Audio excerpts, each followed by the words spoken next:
Okay, good afternoon, everyone. I'd like to welcome all of you to our Purdue Institute for a Sustainable Future Impact webinar series.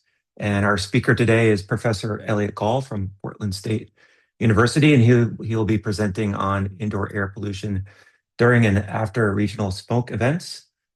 So Professor Gall is Associate Professor at Portland State in the Department of Mechanical Engineering. He received his bachelor's degree in environmental engineering from the University of Florida and his PhD in civil engineering from the University of Texas at Austin. At Portland State, Professor Gall leads the Healthy Buildings Research Laboratory, where he and his research team conduct fundamental and applied research exploring causes of and solutions to exposure to air pollution inside buildings. Current research areas include characterizing indoor sources of organic compounds, developing mitigation methods for reducing air pollution exposures during and after wildfires, and evaluation of air cleaning technologies. Professor Gall's research has been supported by federal, state, and local agencies, including the National Science Foundation, the U.S. Environmental Protection Agency, the Alfred P. Sloan Foundation, ASHRAE, NAFA, and the American Lung Association. So thank you, Professor Gall, for joining us today, and we look forward to your talk on wildfire smoke. And just as an overview, we will have Q&A at the end of Professor Gall's talk. If you can place those questions in the Q&A chat, that would be appreciated. Thank you. All right, thank you very much, Dr. Bohr. I appreciate the invitation to come share at this Purdue Institute for a Sustainable Future Forum. Like Dr. Bohr said, I'm going to talk about some of our work on wildfire smoke. I do think this fits in nicely with the idea of a sustainable future. I mean, it's unfortunate that wildfire smoke is going to be a fact of our lives for the coming decades, but I do think through our built environment, there's a lot we can do to alleviate some of the effects, the health effects associated with wildfire smoke. Just on this opening slide, just to put us in context of what we're going to discuss, I have just some pictures the research team has accumulated over the years that I think does demonstrate some important concepts I'll talk about. So the first thing I'll talk about is how our buildings might be used to protect us from wildfire smoke events. And I'm showing a smoke plume from Los Angeles during the 2025 wildland urban interface fires that were so extreme down in Los Angeles. Obviously, that's a very dramatic example, right? One of the, I don't want to call it an upside, but oftentimes air pollution issues are invisible, and wildfire smoke brings a lot of visibility to air pollution issues. So perhaps a way for us to think about air pollution more broadly. The other pictures relate to perhaps slightly more, subtle aspects of what I think are important concerns with wildfire smoke. I'm showing in the next picture what I've titled a sooty lamp, but this is a lampshade in a building that was in Los Angeles that was affected by these fires. And you can see the accumulation of soot and particles on that lampshade. And we'll talk about how our buildings are actually changed in this way. They might become sources of pollution after wildfire smoke events end, in part because of this accumulation of smoke constituents on surfaces. The next picture is one of our primary interventions. This is actually a Teflon filter. It's not typically used in an air cleaning device. This is from our lab use where we're accumulating biomass burning smoke on a filter. And you can see the particulate matter and other chemical constituents that are such a concern sort of at a macro visible scale. And then the final picture is a scanning electron microscopy image of a filter like that, where we see those tiny little particles that are causing us such problems. Each of those spheres, or approximately spheres, are on the order of 500 nanometers or so. Okay. So some broader context. After looking at the nanoscale, let's look at the scale of the United States. Right now, wildfire is the largest source of particulate pollution to our outdoor atmosphere, on the order of 1/4 of all PM2.5. That's particulate matter with diameter less than 2.5 microns. So this size range that is associated with adverse health consequences.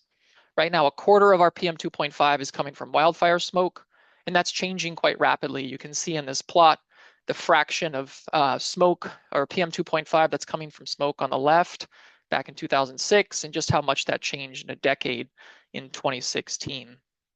We see this also in time series trends. One of the great success stories of environmental legislation is how we've cleaned up our outdoor air. And so I'm showing here a plot of annual average PM2.5 levels across the continental United States. And you see from 2000 to 2015, we have this year-on-year decrease in PM2.5, meaning outdoor air quality is improving. At about 2015, we see this inflection point, and we're actually starting to see increases in outdoor annual average PM2.5. And this is, again, at the scale of the United States. There are regional differences that you might expect. This issue of wildfire smoke it really truly is a continental issue, but it's felt most acutely in the Western US. And we see this in the data where you see sharp upticks in PM2.5 in the West, out here where I'm located in Portland. We're no stranger to summertime wildfire smoke events, other regions in the Western US. But you see this similar behavior with a change in that longstanding decrease in PM2.5 concentrations across the US. It might just be modulating or flattening out that long-standing trend from 2000 to 2015. We care about wildfire smoke for a variety of reasons, but probably the most important is that smoke has a major health impact. Absent interventions, we're looking at on the order of 700,000 excess deaths in the coming decade alone due to wildfire smoke exposure. In addition to excess death, we're looking at adverse health consequences that degrade significantly our quality of life. Fine particulate matter from wildfire smokes associated with respiratory disease like asthma and COPD, cardiovascular disease, and cognitive impacts as well, increases in dementia, and also short-term. If you've lived through a wildfire smoke event for any significant period of time, after a few days of elevated outdoor wildfire smoke, you probably realize you're not feeling so well, you're not thinking so clearly. Okay, so smoke has significant health impacts. Many of us know this. We spend nearly all of our time indoors. Quantitatively, studies have been done on this. We're looking at on the order of 90% of our time is spent indoors. And so for most people, where we're exposed to this wildfire smoke is inside our buildings. The upside to that is we can use our buildings to try to intervene to reduce our wildfire smoke exposure. And I'll argue that we're already doing this. Our buildings are being changed by the presence of such extreme wildfire smoke events. A couple of prominent examples of that, a really nice study in California back in 2021. So this is, a few years old, but we can see an example of just how our buildings are changing. So people are understanding this threat of wildfire smoke and increasing their understanding of what's going on in their building by deploying indoor air monitoring. This is something that has been a challenge in the indoor air quality community for a long time. There's hundreds of millions of buildings and we can't see what the air quality looks like inside a building. Wildfire smoke is starting to change that. So this plot is showing the number of lower cost indoor air quality monitors deployed in California as a function of time. And you see as these became more common and lower cost, this major 2020 fire event, which is annotated in red, saw a massive uptake of lower cost indoor air quality monitors in California. So we're getting much better insight into what's present in terms of air pollution inside people's buildings. The second plot shows that people are really changing their behavior. This is a plot of something that's called the infiltration ratio, the fraction of outdoor particulate matter that makes its way indoors and persists indoors. They're comparing what that infiltration ratio is during fire periods compared to non-fire periods. And so the upside here is, at least in a relative sense, people are taking actions that are making their buildings more protective during fire periods than when a fire is not present. So there are things we can do to help use our building to reduce our exposures. Okay. So I'll make that point, throughout this talk is, what should we be thinking about in trying to ready our buildings for wildfire smoke? And I think there's some clear things that we need to do during events. And there's actually some good guidance out there put out by groups like the US EPA that might tell you to do something like create a clean room during a wildfire. And there's clear, actionable things that people can do to reduce their exposure during an event. The second part of this talk is I'll talk about some of our research and some from some other folks working on this about just how wildfire smoke changes our buildings, right? And the key question that we're asking is, do indoor materials create a reservoir for smoke that might cause persistence of compounds that we care about and might want to develop new interventions for, develop new strategies for reducing our exposure to wildfire smoke that might stick around in some way inside our buildings?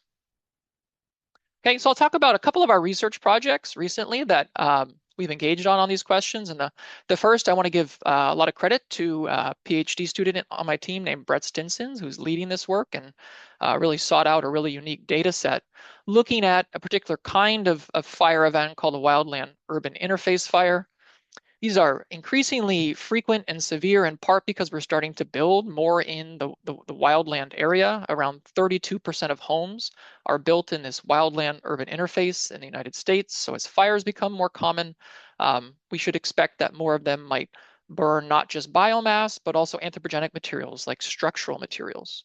Obviously, a burned home is an issue in its own right, right? There might be damage to the structure. There might be toxic compounds associated with that fire damaged structure. I'm not going to talk so much about that, but obviously that's a major concern. Other special features of WUI fires that we should be thinking about is that smoke is going to be in very close proximity to homes. So you might have a denser emission or a denser, quantity of smoke that a home is interacting with.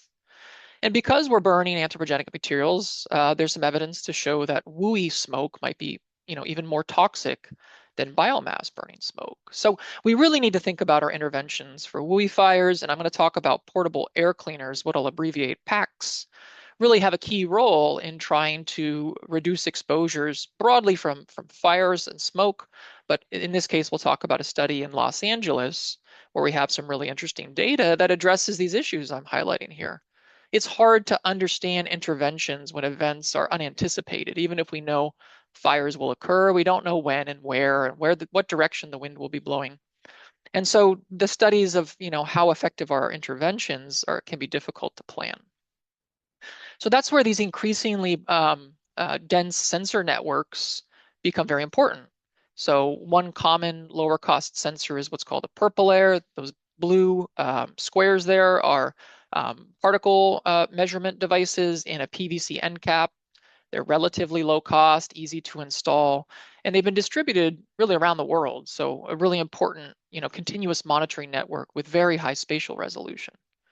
So prior studies have used this purple air and other lower cost networks to understand what's going on during wildfire smoke events. But one issue is that we don't know what people are doing inside specifically. What actions are they taking to try and protect themselves? And so one resource that's starting to become more prominent is that many air cleaners are quote unquote smart. They've incorporated a multi-pollutant sensor system, so they might measure particulate matter and carbon dioxide. They might have a control algorithm that automates the function of the air cleaner to respond to air pollution levels. And this presents another rich data source I'll show in a moment. And Brett Stinson, who I mentioned, is working with a specific company and has a really unique data set from a specific smart air cleaner that was distributed throughout LA, where we know a whole lot about what's going on outside. And because of the data from these smart air cleaners, we know a lot about what's going on inside buildings as well, or at least a subset of buildings that have this specific air cleaner. So I'm going to share some of our preliminary work looking to characterize wildfire activity in 2025 and look at what's going on indoors and outdoors in homes with a smart air cleaner. And where this work is going is we're trying to look to create some metric where we can understand how an air cleaner might contribute to something you might think of as an avoided exposure, so that we can understand what the health benefits might be to reducing exposures via interventions like portable air cleaners. So sort of setting the groundwork of our data set, we're looking at Los Angeles from January 2nd to February 1st, so about a month period during which this intense WUI fire occurred. And we're looking at the NASA FIRMS data, which looks at thermal anomalies to quantify when and where fires are occurring. And so the most intense fire period occurred between January 7th to around the 11th or 12th or so. And we binned our data for some analyses into, what was happening prior to this WUI fire, during this WUI fire, and then successive periods after the WUI fire. So if I say peak in this discussion, that means this period of high intensity fires in LA. Spatially, this is the data set that we're working with. So you see these fire events here in Northwest LA that occurred, again, during this sort of January 7th to 12th period. What we're able to pair with that data of when and where fires are occurring is this really fairly extensive data set of indoor air quality from these smart air cleaners. So we have 830 of these smart air cleaners that were put into 551 homes across the cityscape of LA. We paired that with 170 outdoor purple air monitors. So this is kind of interesting. Like all of a sudden with these smart air cleaners, we have higher resolution in indoors than outdoors just because these air cleaners all have a similar air pollution monitor to what's in a purple air. And we tried to, apply some correction factors that are known to be issues for this wildfire smoke measurement with these lower cost sensors. So these smart air cleaners really provide a really rich data set that we're just starting to dig into. And again, Brett's done a fantastic job with this, getting this started, which I'll show you, just as a plot of a month of the data from just one of these air cleaners. So it's really an intensive data set to work with. And so we have indoor and outdoor particulate matter. This sensor measures carbon dioxide, which Brett's working on developing an algorithm to automate detection of periods where we might be able to measure the air exchange rate of these homes by understanding how CO2 decays if it's been elevated. We understand from the record of data on these air cleaners how the air cleaner was responding. So we know its fan speed because it records the RPM fan speed, which lets us basically understand, how powerful was that air cleaner relative to its most powerful. These things scale up and down based on some control algorithm. And then we have a few other measurements that, we might work with, but the key ones we're working with are the response of the air cleaner, carbon dioxide, and indoor and outdoor PM 2.5.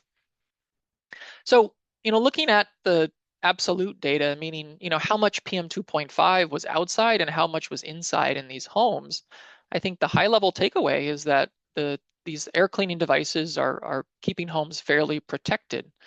I'm showing in this plot box and whisker plots, across those periods of analysis I mentioned. So this is the peak here and pre-peak, just, for comparison. I've annotated on here the US EPA 24-hour standard and the annual standard. And so you see, even during the peak fire period, this blue box and whisker plot showing what's going on in these 551 homes, we're holding the PM 2.5 concentration below the annual standard, median about 4 micrograms per cubic meter. The indoor concentrations are lower than other studies we've seen in the literature during fire periods. Again, we have the presence of an air cleaner, that makes sense. But we really want to quantify, just how effective this intervention is. One thing we noticed here is, you see a lot more variability in these homes. And I mentioned, we got this data set across the entirety of LA. The fires were at a specific location. So obviously there might be other drivers of exposure in this data set. And one of them is that we actually know where these air cleaners are quite precisely. We were able to get the address of each of these air cleaners. And so we're able to bin these same parameters as a function of distance from a fire. So we have a lot of variability across the city because some people were very far from the fire. Some people were quite close. And we're able to find 21 homes that were within 2 kilometers of a fire. And basically, as you'd expect, you see relationships with PM 2.5 decreasing with distance from fire. But even in these homes that are very close to the fire, within 2 kilometers, these homes with an air cleaner are still, right? The mean concentration in these homes is about on par with the annual standard, again, seeing that decrease as you move away from the fire. We're reporting throughout this talk or through this presentation something called the indoor-outdoor ratio. And this indoor-outdoor ratio is just normalizing what's present indoors to what's present outdoors. And initially it seems a little counterintuitive, but especially in this data set, we see lower indoor-outdoor ratios near the fire than farther from the fire. And that's in part because as you get closer to the fire, you have high outdoor concentrations that lowers that indoor-outdoor ratio. And so we see, consistent with other studies, that during a smoke period event, you might actually see lower indoor-outdoor ratios than during non-fire periods, in part just because the outdoor concentration is high. Okay, but I mentioned one of the key things we're looking to do here is to try to quantify the exposure avoided. And so this is a difficult question because it's a counterfactual. We're trying to say, hey, if these folks did not have an air cleaner, what would they have been exposed to? So we have to try to recreate a scenario that didn't happen. But we have some tools available to us to try to make this approximation. So we're using a mass balance approach where we're basically saying, if we understand the inputs and outputs to a building, so treat a building as a control volume, if we know what's coming in, we know what's being removed, we can write a mathematical equation that can let us predict what would have happened if we take away the air cleaner from those inputs and outputs. And so we're trying to parameterize this now. And I mentioned we're able to measure some important things from other sensors on the air cleaner, like what's called the air exchange rate. For some parameters, we need to review the literature to constrain that parameter. But we're able to start taking stabs at this. And I think what we're seeing is logical and makes sense. One example is, I'm showing a house here where the green line is what we're predicting. The blue line is what we're measuring, right? And so in this case, we're seeing on the order of an 80% reduction in exposure. And just in this plot, I'm overlaying the response of the air cleaner. So you can see how these smart air cleaners are automatically ramping up their air cleaning effectiveness by changing the flow rate of air through that HEPA filter and trying to hold that indoor concentration down. In this case, we're still up at 50 micrograms per cubic meter in this house, but our estimate of what would have happened would have been, several times greater than that.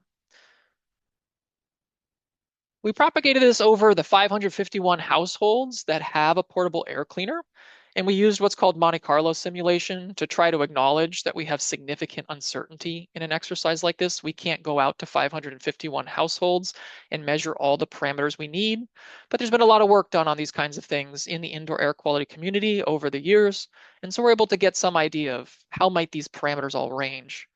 So you see in blue, this is our best estimate of how much each of those houses was working to prevent exposure. And then the gray bars show our uncertainty estimate. So significant uncertainty, but even at the lower end of our uncertainty estimate, we still have meaningful exposure reductions. So anywhere on the order of 40 to 70% is our median exposure reduction we're anticipating due to the presence of these air cleaners. And 74% right here reflects the median of our blue line, our best estimate. Okay.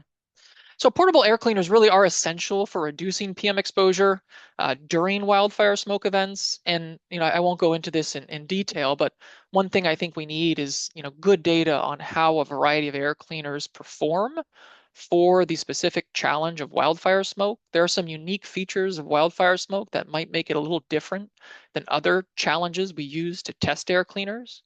One being that wildfire smoke is likely charged very differently than some test aerosols that are used to evaluate air cleaners. So one thing our lab has worked on is to try to test air cleaners under authentic, as close as we can get to authentic in the lab, wildfire challenge proxies. And the short story is there are some air cleaners that can do quite a good job at removing wildfire smoke from air. There are some air cleaners that do less of a good job, right? Typically, HEPA filters with a powerful fan can have a good CADR. Some of these do-it-yourself air cleaners, like the Corsi-Rosenthal box, can do quite a good job at removing wildfire smoke. Some air cleaners that include, additive things that might generate ions or hydroxyl radicals, at least in our data set, are not showing quite as significant of an air cleaning impact. Okay, so I want to switch gears a little bit. Cleaning the air during wildfire smoke events is really important, but I think we need to pay attention as well to how our spaces might be changed by wildfire smoke. And so this is related, right? If we're able to clean the air during the wildfire smoke event, perhaps we might address some issues of what's happening after the smoke event. But one of the, I think, key features of indoor spaces that cause that relationship is that we have a lot of stuff indoors. If you look around any indoor space, you'll see objects, surfaces, all the things we bring into our beloved indoor spaces create significant surface area for pollutants to interact. And this is one of the things that I think is most interesting about the study of indoor air, is it's one of the big differences between how pollutants behave indoors and how pollutants behave outdoors, is we have about 300 times the surface area per unit volume indoors compared to what we have outdoors. And so that changes a little bit how pollutants interact with their surroundings. So one example I like to call back to here, and it's still an ongoing area of research, is everyone's, I think, had this experience where you walk into a room and you smell cigarette smoke, and you don't see anyone smoking, or perhaps no one's smoking in the hallway or nearby, right? And so this phenomena is what's called third-hand smoke, and it's there's a rich body of research showing the interesting chemistry and exposure ramifications from smoking that might have occurred indoors. Smoke constituents partition or deposit onto surfaces, engage in chemistry, and might create routes of exposure that we to compounds that are of concern that we should be paying attention to. So one research question we're asking in my lab is, basically the analog to that for wildfire smoke. What's the fate and exposure relevance of surface-associated smoke, wildfire smoke compounds, as opposed to cigarette smoke compounds? So I'm showing here a result of some studies we're doing on naphthalene, and I have a video of us just kind of scanning around an environmental chamber in my lab where we've set this up with, it's a stainless steel chamber, but in this particular experiment, we're looking at trying to recreate some specific, high surface area indoor materials. So we have a shag carpet that we bought from Amazon that has, really high pile and lots of surface area. And so what we're doing in these experiments is trying to understand a few things. First is how gas phase air cleaners might be removing constituents in wildfire smoke that aren't particles, but are gases floating around in air. And we've selected for these experiments a compound called naphthalene, because naphthalene is a compound that likes to exist both in air but also partitions onto surfaces. So it's a nice test compound to evaluate our understanding of how an air cleaner might behave in a real environment, where in this case, the compound it's trying to remove, naphthalene, may want to be removed by the air cleaner, but it may also want to stick to surfaces at the same time. And I think this creates a lot of interesting dynamics that we need to be thinking about in the context of wildfire smoke. So naphthalene is emitted significantly by wildfires. So it's also a good compound to think about as a tracer or an indicator of surface contamination. And so in these experiments, what we did is we measure naphthalene levels in my lab and in the chamber, and then we inject naphthalene from mothballs. If you've ever smelled a mothball, you're smelling naphthalene. So we inject some naphthalene, and this is a very well-sealed chamber. And so we see the naphthalene is actually reducing in concentration. There's no air cleaner running here. It's just interacting with the surfaces of the chamber, that shag carpet primarily, and to some extent the stainless steel. We then turn on the air cleaner, and one of the goals of this experiment is to characterize this air cleaning effect for naphthalene. But the other goal is we want to get the naphthalene concentration lower so that we can see what our surfaces are doing in terms of, are they still retaining naphthalene, and what's that naphthalene going to do? And we see something really interesting. After the air cleaning period, we let the chamber just sit. There's no source of naphthalene from a mothball. This is just naphthalene coming off the walls. And we see a significant and persistent rise in naphthalene in our chamber. We're trying to do these experiments in a timely fashion, so we can only let this go for so long, but it's very stable and consistent, right? And it's not coming from the lab, okay? So contrast that with a compound like CO2, which doesn't have surface interactions. It's not removed by the air cleaner. The CO2 is just slowly leaking from the chamber and not interacting with surfaces. So this is a really important phenomena that I think we need to be thinking about in contexts of wildfire smoke events. And there have been other research groups that have observed this for naphthalene. So a really cool study done at NIST, the lead author, Michael Link, where they basically exposed a full test house to smoke from, in this case, they were trying to mimic WUI, or structural and biomass burning smoke. So you see a little picture here of their test house being exposed to an artificial smoke plume. And they see naphthalene, in this case, accumulating over 60 days of successive smoke exposures. And then for something on the order of 60 or 90 days, we see elevated naphthalene emissions from the surfaces inside that test house. So a really nice example of what might be happening in real wildfire smoke events in a real environment, consistent with what we see in lab studies. Some other work in my lab, we've looked at PAHs more broadly. So naphthalene is a two-ring polycyclic aromatic hydrocarbon. PAHs are toxic generally speaking, varying across the many different configurations of these aromatic rings that might exist. And I'm showing here some data where we exposed glass slides to successively increased wildfire smoke. Each day we burned some biomass and saw accumulation of a wide variety of pHs on a material. And so it's not just naphthalene we might be thinking about, but a broad class of chemical compounds that are generated from wildfire smoke. Part of this was work funded by the US EPA, where we're looking to understand surface persistence of these polycyclic aromatic hydrocarbons and then look at interventions.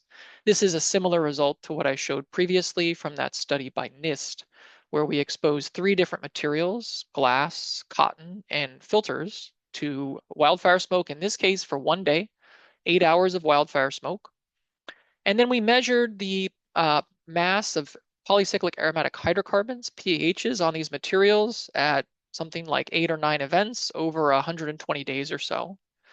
And we were able to show that, these materials which were just aging in a typical indoor space, saw persistent pHs from the order of at least 30 to 45 days, varying a little bit across materials. So we can really see a significant tail in terms of the accumulation of these compounds on surfaces, slowly degrading for a variety of reasons, perhaps re-emission from the surface, perhaps chemical transformation on the surface. But that's looking like on the order of 30 to 45 days. How might we accelerate that? Well, one thing we thought was logical is many indoor surfaces are meant to be cleaned. So are there everyday cleaning activities that might remove some of this toxic mass of compounds? We looked at this for cotton and glass. It doesn't really make sense to clean a disposable MERV 13 filter. But cotton and glass, we had everyday, cleaning activities like laundering cotton or wiping glass with ethanol or a commercial glass cleaner. And we were able to show that you can reduce pH mass by on the order of 50% by just laundering cotton in a standard washing machine and dryer. Wiping glass with these solvent cleaners are, removing on the order of 60 or 70% of the mass of pHs. So these are things that would be available to most anyone, cleaning activities that people are probably already engaging in. And so one outcome of this was to perhaps suggest that, we think about what are effective cleaning activities that we might recommend to people do after the smoke event ends if they're looking to clear out some of that accumulated surface mass. I mentioned that compounds behave a little bit differently indoors than out, and this is something that's been shown by research groups over the past 5 or 10 years prominently. This is some work that demonstrates some of the different behavior of what traditionally are thought of as very volatile species and how they might as well persist indoors. Polycyclic aromatic hydrocarbons are generally thought of as what's called semi-volatile, so it makes sense that they might stick onto surfaces. Benzene, at least traditionally, for example, is a hazardous compound, a known human carcinogen that's typically thought of as quite volatile. And so this is some nice work done by Dresser's the first author and de Gall's lab at UC Boulder, where they were able to go to a house that they were in the region of this Marshall Fire, which occurred near Boulder, and they were able to take some of their instruments to a house that was affected by this fire. And they made some measurements of, a broad array of different volatile organic compounds and other organic compounds. And they were able to show that, compounds like benzene and toluene, and here's naphthalene again, are persisting again for the order of weeks after this home was exposed to smoke from the Marshall Fire. So the last study that I'll talk about relates to some sampling that we've done in a home that was in LA. There was a group that reached out to us because they evacuated LA, and then when they got back to their homes, they said they were worried about contamination of their homes in a variety of different places. And so I was able to work with one of these homeowners who was motivated enough to do some surface sampling, and he swabbed different surfaces inside his home and sent us cotton swabs that we thought might collect this surface mass that's the reason for these emissions. And they also sent us HVAC or portable air cleaner filters that were purchased new and used for around 5 days during that peak fire period. And you see some images here of cotton balls that were swabbing smoke affected surfaces. This is a clean filter and a 5-day filter for the air cleaner, and the same for the activated carbon cleaner. So we tested these materials for their emissions of volatile organic compounds using what's called a proton transfer reaction mass spectrometer, which lets us look at the time series emissions of these volatile species. And as you might expect from the preceding slides, I'm showing here a plot of benzene from a contaminated sample, here boxed in blue. This is the first time we tested this contaminated sample, its benzene emissions. And this is a clean control. This is what a cotton ball that's not swabbed, a contaminated surface would look like. We tested that same swab a week later and saw, persistent emissions of benzene, lower levels, but still benzene that we could measure. In the sake of time, I'll just kind of hit the highlights of these last few slides. We quantified emission factors for what organic compounds were being emitted from different surfaces in this individual's house. And we're able to show that, as we quantify, a surface emission factor, and we look in the literature for what benzene and toluene might be emitted from a non-smoke affected similar surface, we're able to show that, we're on the order of 2 to 15 times higher the emission rates than, similar materials that are not exposed to smoke. So again, sort of bolstering this idea that our materials might be emissive after a smoke event. These are emission factors from our HEPA filter and the activated carbon filter that were sent to us from this homeowner. And the filters were not as emissive as the accumulated mass we swabbed from surfaces, but we were able to measure organic compounds emitted from these filters. And something that was interesting is that, like I mentioned, there were 5 days of intense smoke exposure, and the homeowner thought these filters may have been used for just 5 to 10 days. We found a study that measured aromatic compound emissions from an air cleaner that was used in a city in China, Tianjin, and our emission rates are similar or greater for these aromatic species than a filter that was used for 200 days in a city in China. And our activated carbon was actually more emissive than our HEPA filter. So we don't have anything really to compare to that's a good comparison, except to say that the carbon was more emissive than the HEPA filter, probably because that carbon's designed to interact with those organic compounds. So last couple slides here before I wrap, I just basically want to say that, like for particles, I think we need a lot more attention to understanding how air cleaners that are designed to remove gas phase compounds might be doing so and what unexpected things they might be doing. Like, might there be a reason to change filter changeout schedules based on, observed emission rates from filters post wildfire smoke event? I think we need to look into that a little bit more, but I think we also need to be thinking about new methods to test those air cleaners, right?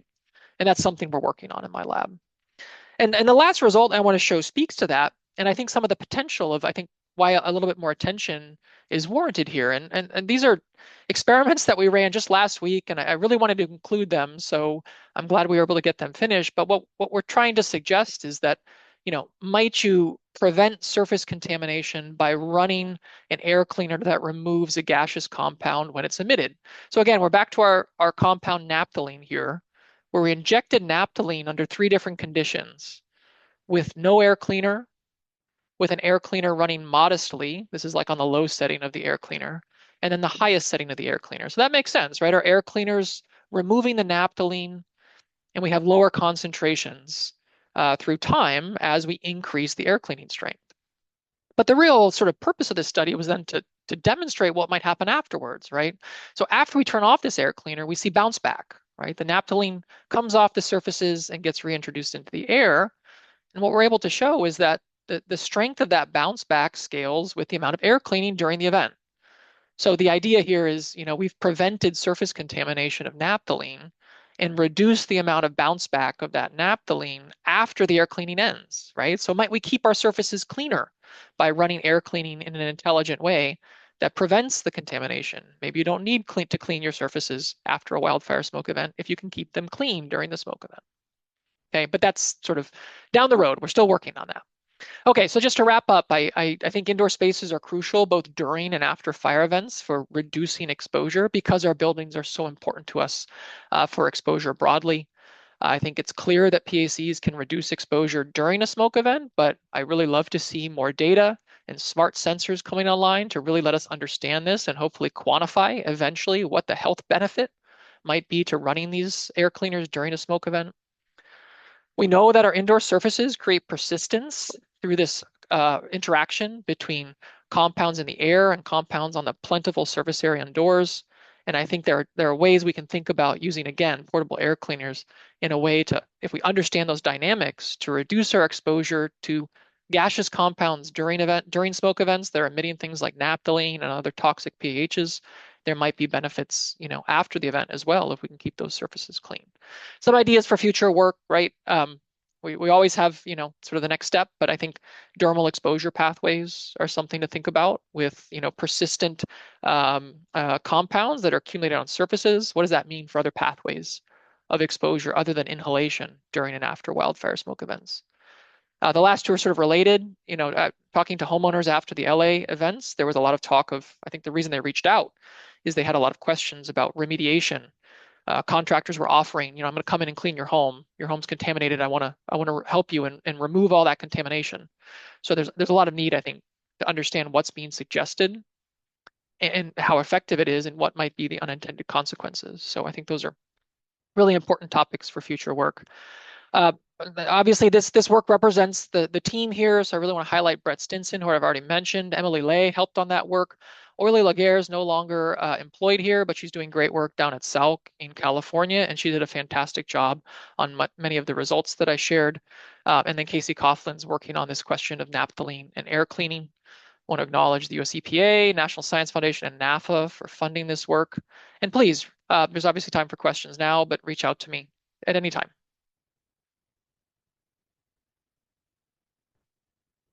Thank you, Professor Gall, for the excellent presentation. Really enjoyed learning more about your research at Portland State. For the attendees, if you can place your questions in the Q&A chat box, please do.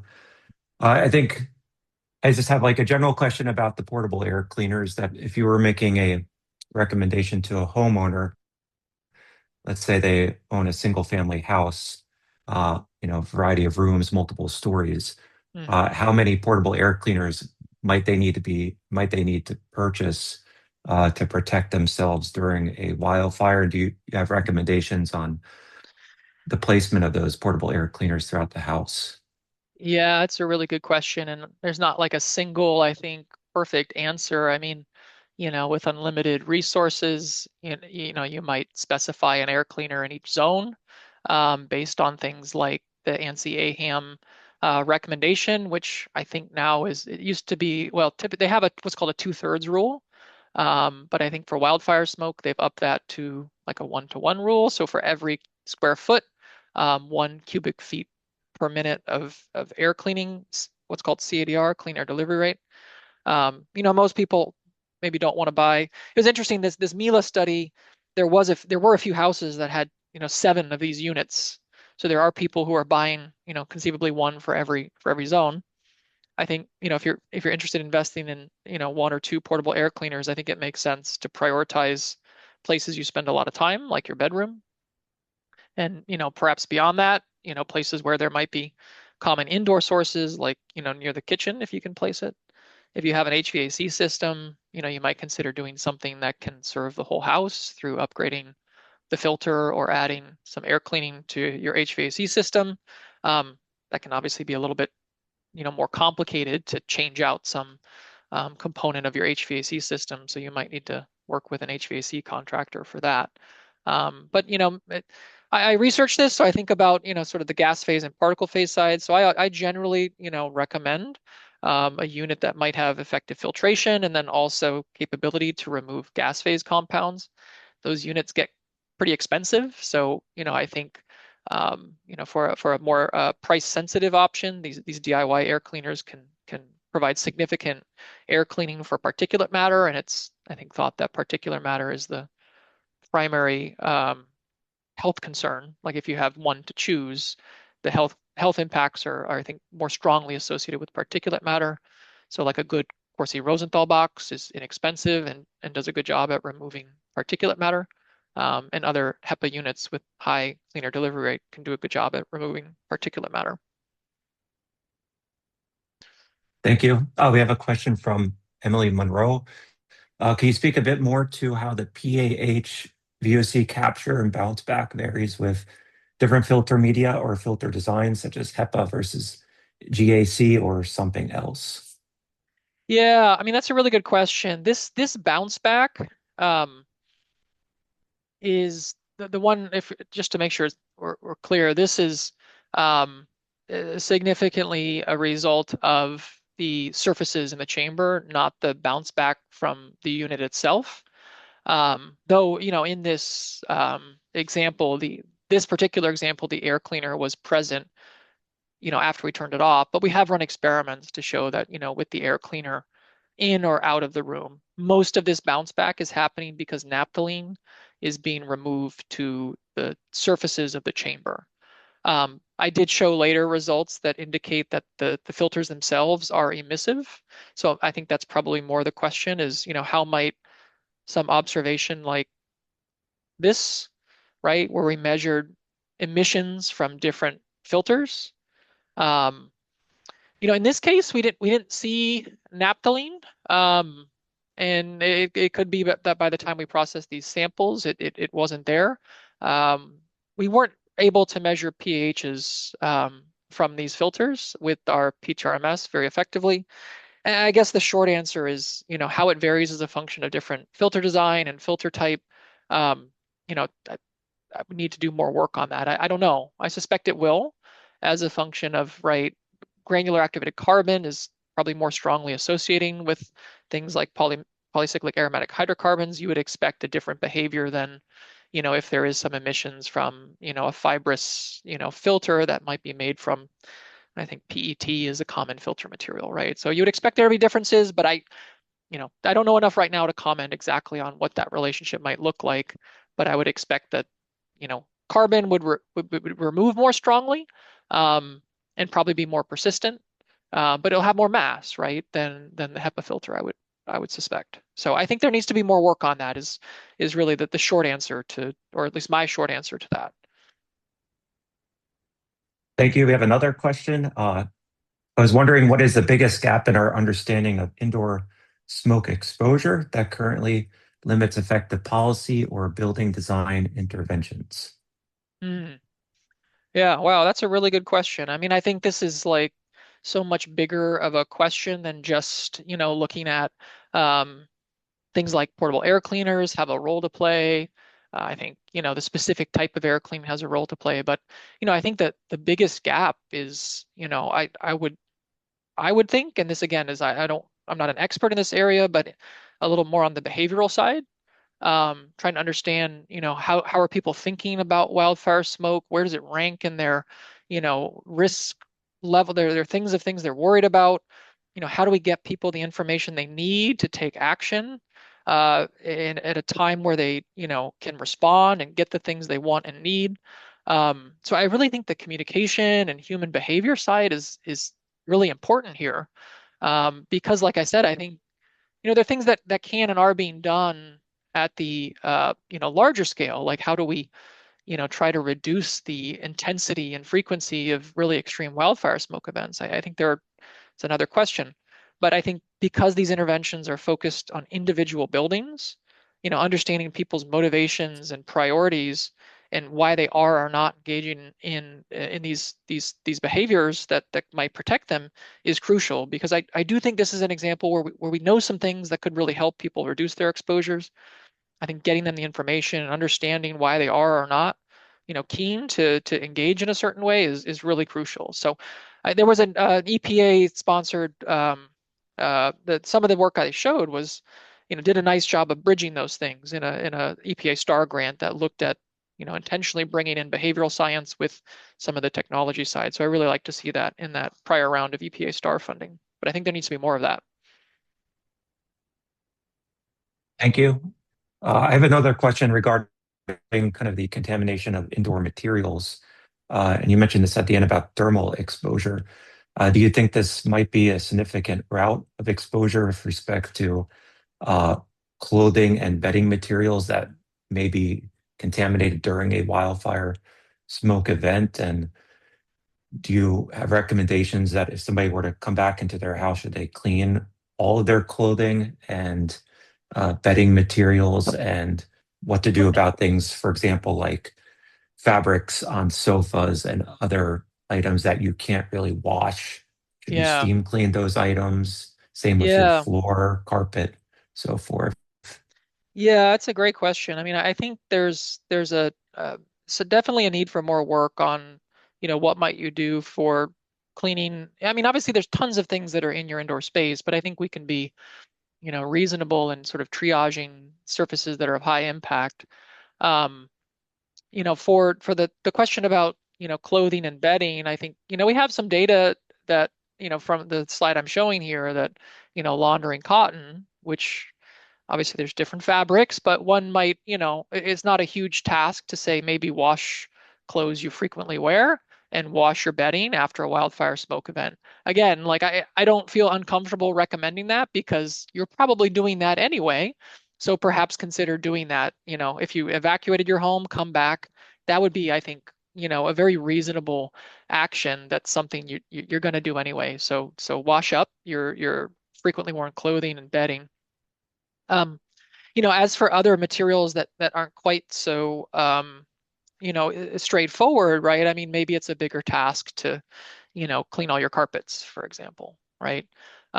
So, there might be other things one might do. I don't, ventilation can play a role if you're not able to clean your carpet, but folks probably can't ventilate their carpet or ventilate their house for the 30 to 60 to 90 days that it might take to, as we've seen in some of that data, like the naphthalene signal from the study by Michael Link, if you have enhanced ventilation for 90 days to try to address this, that's a big ask, right?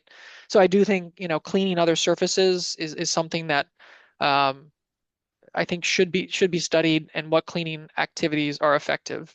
I don't think there's a ton of great data about like what you might do to a sofa, for example, or what you might do to a carpet and what its effectiveness might be. But obviously there are cleaning activities that one could study, right? We know we have cleaning agents and, you can steam clean a carpet, for example.